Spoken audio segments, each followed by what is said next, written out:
Hey kids, it's Dr. Runs here with your lesson on Objective 14. Today we're going to talk about square roots and cube roots as they relate to solving equations. Later in the year we are going to be solving very complicated equations, multi-steppers, using lots of different rules for inverse operations. Today we're just going to touch on equations for just a moment, and then we won't see equations again for quite a while. So this is more of a lesson on roots than it is for equations, but don't be discouraged if you're looking forward to those equations. They are coming. Another thing for you to note, this is not going to be every little thing that we did in class. These are just the high points for you in case you want a little support or help from home.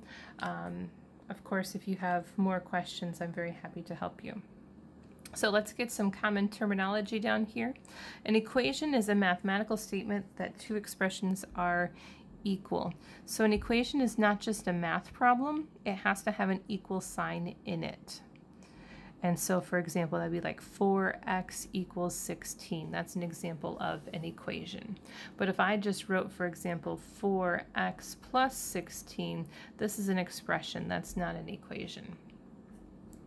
All right, inverse operations. These are opposite operations.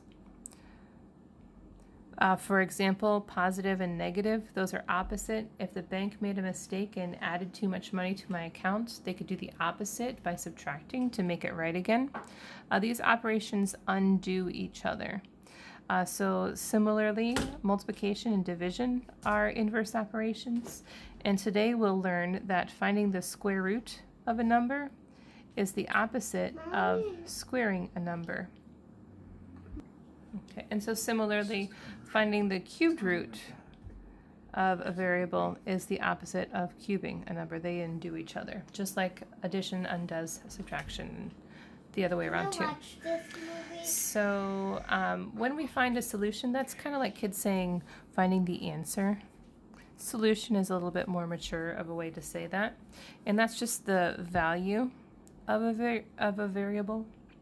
Solving an equation is kind of like finding the value of a coin that you aren't familiar with. So like this would be like, what is the value of x? We know it would be 4, right? Okay, so that's the answer here. So let's say, for example, I have x squared is 121. I want to find the value of x. How much is it worth?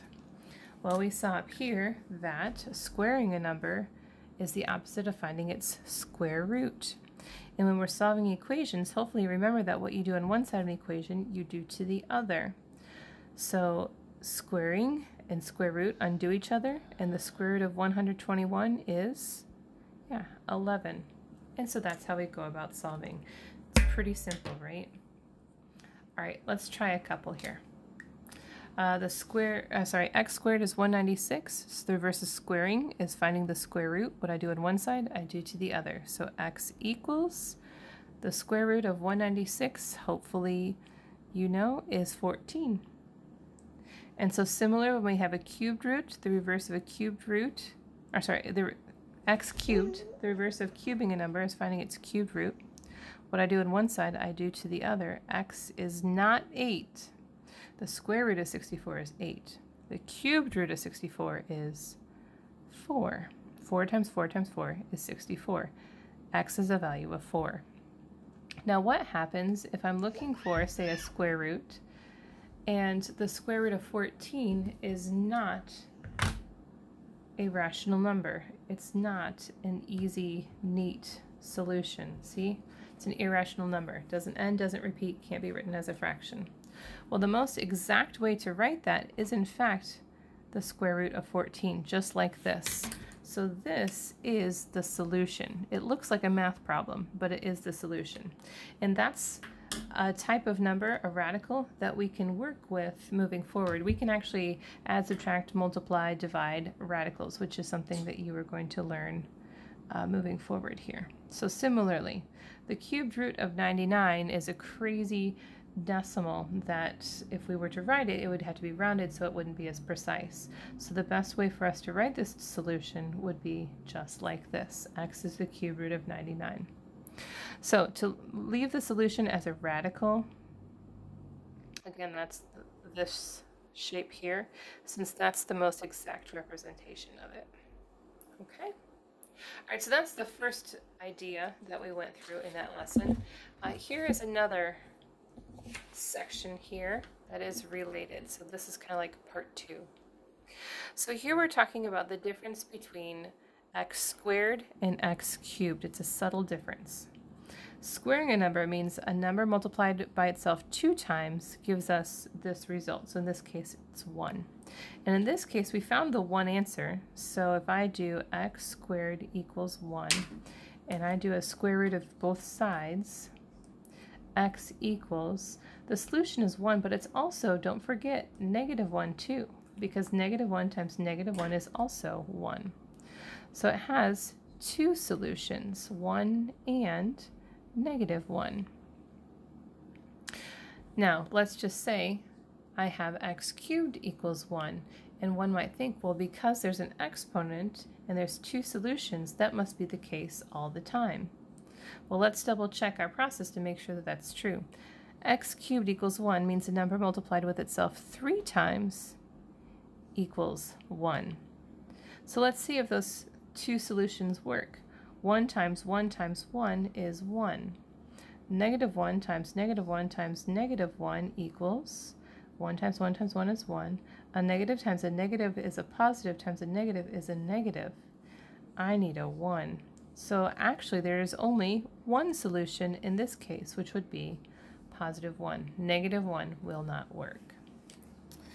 In case that was a little unclear to you, here are a few examples that we might see in a standardized test that we can work through so that perhaps we can make sense of this. I'm going to zoom in a little bit, hopefully not making you dizzy.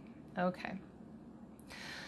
So this says, which of these expressions represent solutions to y cubed is 64? So we can write y cubed is 64. And if I wanted to solve this, the reverse of cubing a number is finding its cubed root. What I do on one side, I do to the other. So y equals, the cubed root of 64 is 4. So let's see which of these solutions apply. Well, the negative cubed root of 64 would be -4. Does -4 work in there? -4 times -4 times -4 would be -64. And I wanted +64, so this doesn't work. How about the cubed root of 64? Well, that's right there. That was our halfway point to our answer, so that's a yes. -8? No, they're trying to be tricky here. This is a cubed root, not a square root. Not a +8 either.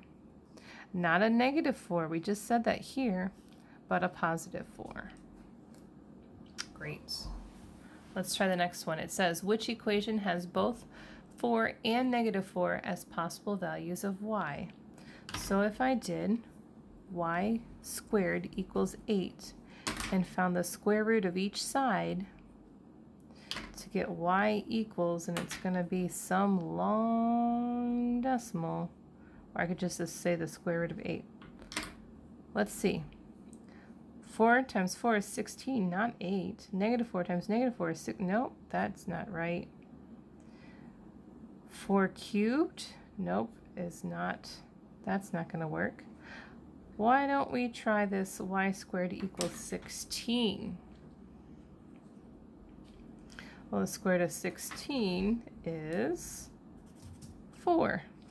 What else is it? It's also -4. Ooh, so it looks like this must be our solution. But let's just check this last one. Y cubed is 64. Well, 4 is one of those solutions. Y cubed is 64. Doing the cube root of each.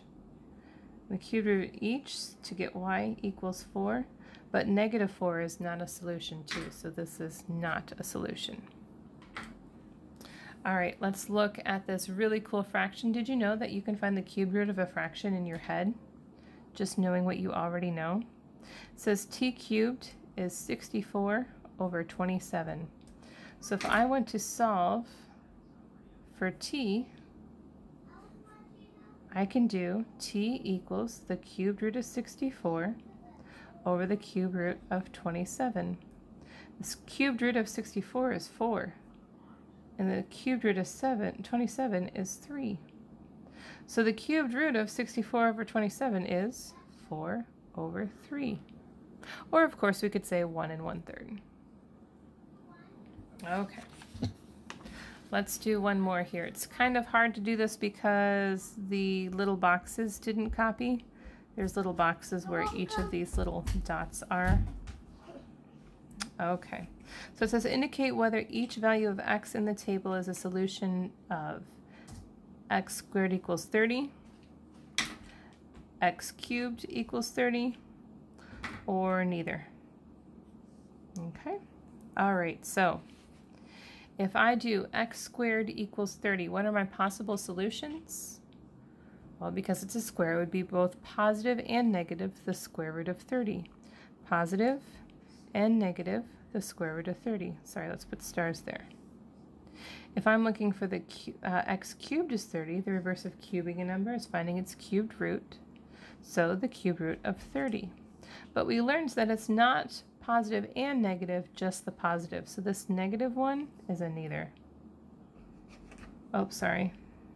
These are not little boxes. Anyway, I just made that confusing.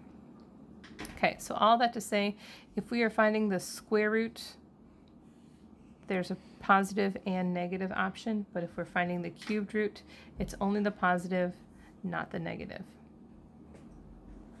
Great. Okay, let's look at the homework that you had for that to practice. And you should be well on your way. So on the top here, you have several questions. Let me zoom back out. Okay. Let's see here. So if I have, remember, if I have x squared to find the solution, I need to find the square root of each side. So x equals, what's the square root of 484? I get 22, so that's a nice whole number. 1, 2, 3, 4, 5, 6, 7, 8, 9, 10. But it doesn't always work out that nicely. Let's say here I want to find the square root of 101. X equals the square root of 101. Is this crazy long decimal irrational number? So we would write the answer the square root of 101. Similarly, when we're doing cubes, if I have x cubed to solve that, I'm going to do the cubed root of both sides. And so the cubed root of 343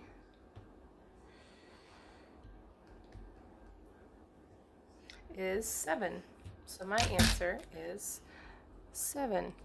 My calculator is different than yours. If you need the keys to push on the calculator we use in class, it would be 3, second, caret, and then the number that you're trying to find the cube root of, and then enter.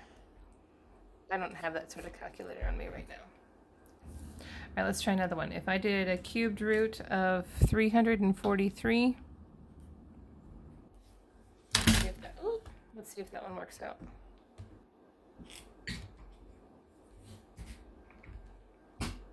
I get that. So I would write x equals the cubed root of 433. Okay.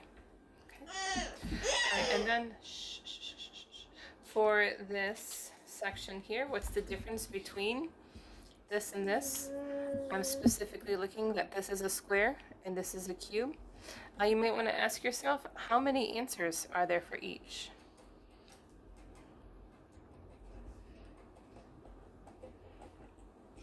And does it matter if they're positive or negative?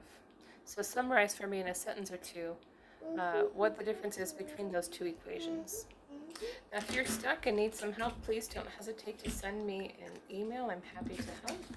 It is d231.rochelle.net. There you go. Thanks a bunch for watching. Hopefully that was helpful, and I will catch you guys in class. Bye.